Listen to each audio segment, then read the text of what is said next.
Hello and welcome to Idea TV Midday News. I am Umo. We begin with the headlines. INEC launches AI training bot ahead of Anambra governorship election. World Bank unveils $14 billion AgriConnect plan to boost global food systems. World Robot Olympiad expands reach across Africa, engages 40,000 young innovators. Nigeria exits global money laundering watchlist. Away from Africa, Trump heads to Asia for high-stakes talk with Xi Jinping and possibly Kim Jong-un meeting. And in health, UNICEF, Sokoto government renewed drive to eradicate polio in northwest Nigeria. In business, Bank of Agriculture, IOM, launched $200 million Livelihood fund for displaced Nigerians. And in sports, CAF expands via Telegram. The AI bot offers 24-hour access to election materials, interactive lessons, and flexible learning models for electoral officers across Nigeria. INEC said the tool enables users to learn at their own pace and from any location, ensuring that personnel are well prepared for their duties on election day. According to a statement on INEC's official X handle, the Commission is leveraging technology to enhance the capacity of its personnel and stakeholders. Alongside this innovation, INEC announced that permanent voters' cards (PVCs) from the recent continuous voter registration exercise in Anambra will be distributed between October the 22nd and 26th, while a mock accreditation exercise is scheduled for Saturday, October 25. The mock exercise aims to test the upgraded biomodal voter accreditation system (BVAS) and assess the real-time upload of results to the INEC result viewing portal ahead of the November poll. The World Bank has announced plans to invest $14 billion in transforming global agriculture through a new initiative called AgriConnect, aimed at boosting agro-business and job creation by 2030. The program unveiled during the World Bank Group IMF annual meeting seeks to shift smallholder farming from subsistence to profit-oriented enterprise and strengthen food systems in developing countries. Speaking at the launch event titled AgriConnect Farms, Firms and Finance for Jobs on October the 25, 2025, World Bank President Ajay Banga said the initiative represents a shift from funding isolated projects to building sustainable economic ecosystems. The AgriConnect program will prioritize investment in infrastructure, digital technology, and policy reforms to help farmers access markets, finance, and value chains. According to the World Bank, smallholder and family farms produce nearly 80% of the world's food, yet many remain in poverty. The AgriConnect campaign calls for partnerships among governments, investors, and donor agencies to bridge this gap, create millions of jobs, and reduce hunger. Banga emphasized that the bank's mission the jobs agenda remains central to the bank's mission, adding that sectors like agriculture are critical to providing employment for the 1 billion young people expected to join the global workforce in the next decade. The World Robot Olympiad, one of the world's largest robotics competition, has announced a major expansion across Africa. Growing from 5 participating countries in 2020 to 14 in 2025, more than 40,000 young people are taking part in this year's edition, which aims to equip students with skills in robotics, coding, and artificial intelligence to prepare them for the future workforce.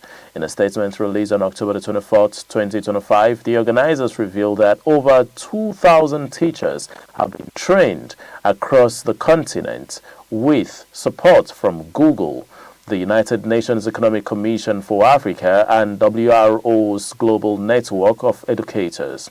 The 2025 theme, The Future of Robots, has inspired workshops and boot camps in several African countries, including underserved and special needs communities, ahead of the international final in Singapore this November, where national champions will represent the continent among the team from over 90 nations.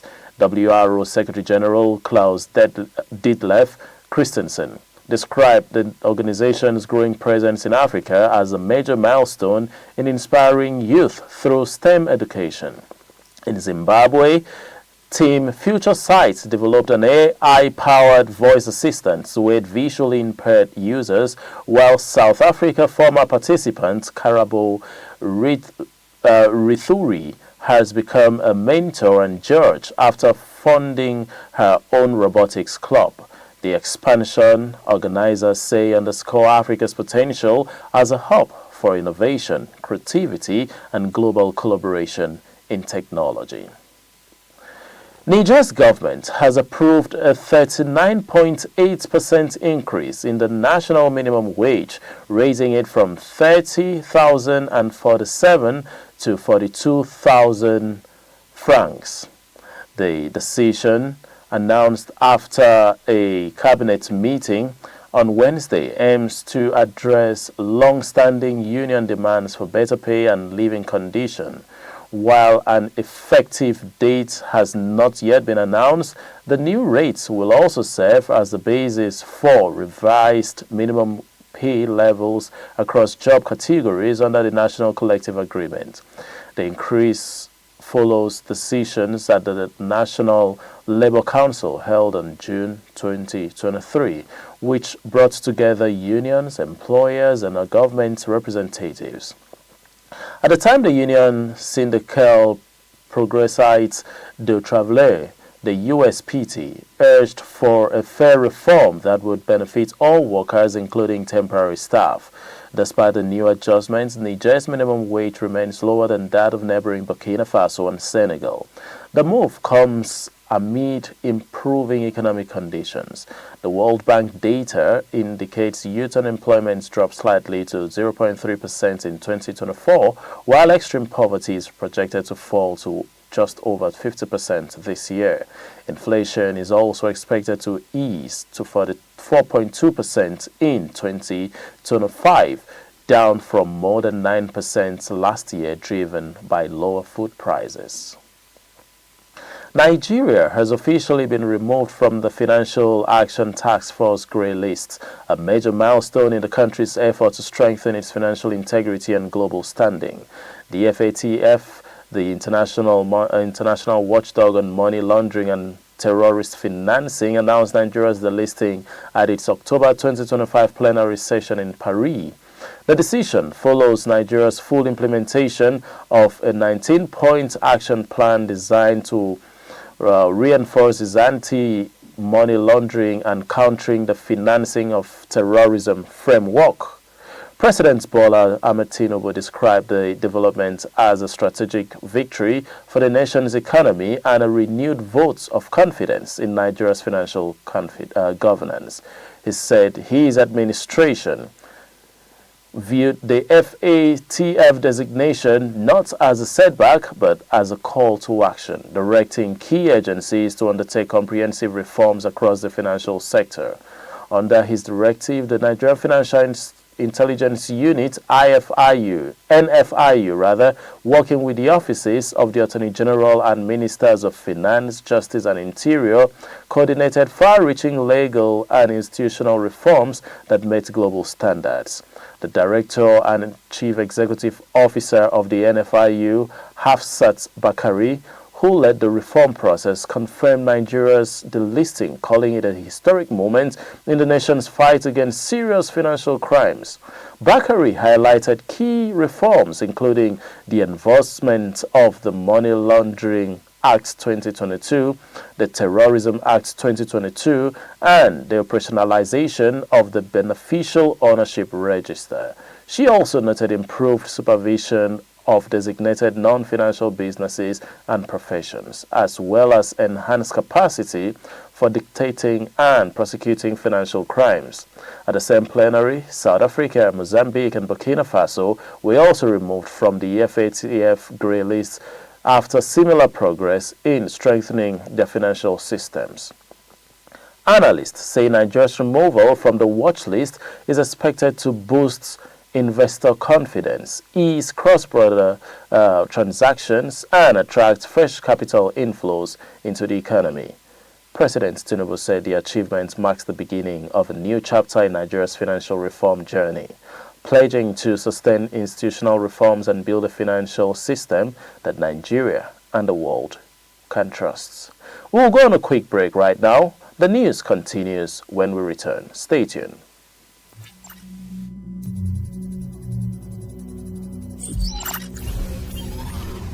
"5G technology. 5G technology promises to be a game changer by delivering ultra-fast internet speeds, low latency, and the ability to connect millions of devices seamlessly. It's going to fuel the future of smart cities, autonomous vehicles, and IoT devices, allowing them to communicate in real time. However, 5G rollout isn't without hurdles. High costs of infrastructure and regulatory issues in some regions have slowed down implementation.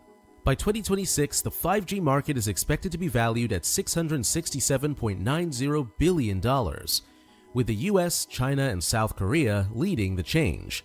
The challenge?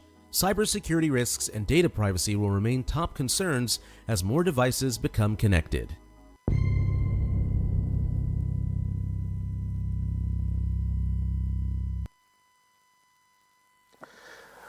Welcome back. If you're just joining us, this is Idea TV Midday News. Now to the rest of the news. And we're moving away from Africa. U.S. President Donald Trump departed Washington on Saturday for a multi-nation tour of Asia, where he will engage in critical trade negotiations with Chinese President Xi Jinping and possibly meet North Korean leader Kim Jong-un. The trip aims to end the prolonged U.S.-China trade war and strengthen diplomatic and economic ties across the region. Trump's first stop is Malaysia for the Asian Summit, where he is expected to sign trade agreements with Kuala Lumpur and witness a peace accord between Thailand and Cambodia. He will then travel to Japan on Monday to meet with the country's new Prime Minister Sane Takaichi, before heading to South Korea for the Asian Pacific Economic Cooperation Summit. There, he will hold bilateral meetings with President Lee Tae-myung and President Xi Jinping on Thursday in the southern port city of Busan. Speaking about Air Force One, Trump said he anticipates a very good meeting with Xi and expects Beijing to make a deal to avert the 100% tariffs set to take effect on November 1. He also hinted at a potential meeting with Kim Jong-un, their first since 2019, signaling openness to renewed dialogue on North Korea's nuclear ambitions. The White House says the trip underscores Trump's push to reset global trade, pursue peace accords, and strengthen alliances as he continues to project U.S. influence across the Indo-Pacific. And in health, the United Nations Children's Fund, UNICEF, and the Sokoto state government have reaffirmed their joint commitment to eradicate the polio virus in Nigeria's northwest region. The renewed pledge came as the world marked World Polio Day 2025 on Friday, with both partners emphasizing intensified efforts to reach every unvaccinated child and sustain the state's polio-free status.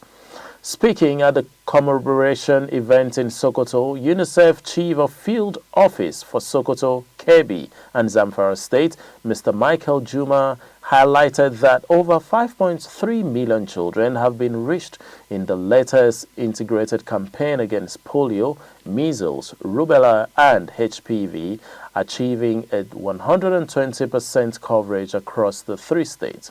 However, he noted that about 3,000 households remains non-compliant, stressing the need for stronger community engagement and political will. The celebrations featured a youth advocacy football match and testimonies from polio survivors aimed at promoting vaccine awareness. Sokoto State Commissioner for Health, Dr. Abubakar Faruku Wumo, described the day as one of the renewed determination, announcing that 1.57 million children were vaccinated in the last campaign, surpassing the state's target by 160%. He commended the leadership of Governor Ahmed Aliyu and support from the WHO, UNICEF, and APIN, while calling on underperforming local governments to improve coverage. Wuruno also warned of risk posed by cross-border transmission and announced new measures to strengthen healthcare delivery, including the deployment of 209 midwives to rural healthcare centers. He reaffirmed the state's goal to protect every child and keep Sokoto polio-free for good. And in business, the Bank of Agriculture has secured a $200 million livelihood support fund in partnership with the International Organization for Migration, IOM, to strengthen economic resilience and provide sustainable livelihoods for displaced persons and migrants across Nigeria. The agreement was formalized through the Memorandum of Understanding signed in Abuja by the bank's Managing Director, Ayo Sotinrin, and IOM's Deputy Director General for Operations, Ugochi Daniels. According to Mr. Sotinrin, the initiative is more than a financial intervention. It is an investment in people and national stability. He said the partnership aims to unlock productivity through people-centered investment that promotes economic inclusion and empower displaced Nigerians to achieve contributors to rural development under the Renewed Hope agenda. The collaboration targets the twin challenges of displacement and food insecurity while addressing rural poverty. It aligns with Nigeria's development priorities and Africa Union's Agenda 2063, both of which emphasizes resilience, self-reliance, and inclusive growth. Speaking at the signing, IOM's Ugochi Daniels noted that linking migration management with development financing would create inclusive economic opportunities that enable people to rebuild their lives, contribute to local community economies, and reduce dependency on aid. Nigeria currently hosts more than 3.5 million internally displaced persons affected by conflict, climate shocks, and economic disruptions. The IOM BOA initiative seeks to bridge critical livelihood gaps through access to agricultural input, capacity building, financial inclusion, and market leakages. Both organizations say the program complements national strategies and aligns with the United Nations Sustainable Development Cooperation Framework. It is also expected to serve as a model for migration-sensitive development financing across Africa, reinforcing stability, resilience, and inclusive growth in communities affected by displacement. And moving over to sports, the Confederation of African Football, CAF, has announced a major expansion of the Women's African Cup of Nations, WAFCON, increasing the number of participating teams from 12 to 16, starting from next year's edition in Morocco. The decision aims to give more countries across the continent an opportunity to compete at the highest level, boosting both exposure and development for women's football in Africa. The expansion will take effect at the 2026 WAFCON finals in Morocco. Though qualifying matches are already underway, teams like Malawi and the Gambia, both seeking their first ever appearances at the tournament, have expressed optimism that the new format could finally open doors for them. Malawian captain Tabitha Chawinga told BBC Sports Africa that the decision brings more opportunities and great exposure for both experienced and emerging players. Football administrators and players alike have welcomed the challenge, calling it a turning point for African women's football. Gambian football official Sene Bonge said the expanded format offers smaller nations a fairer chance to qualify, while Kenya's Football Federation executive Kerubo Momangi expressed that it sends a strong message about gender equality in sports. However, some have urged CAF to maintain quality and competitiveness, ensuring the tournament's growth matches its rising scale and ambition. This is all we have for you on our Dear TV Midday News, but before we go, here's a recap of the headlines. INEC launches AI training boards ahead of Anambra governorship election. World Bank unveils $14 billion AgriConnect plan to boost global food system. CAF expands WAFCON, new hope for emerging African teams. Do not forget to follow us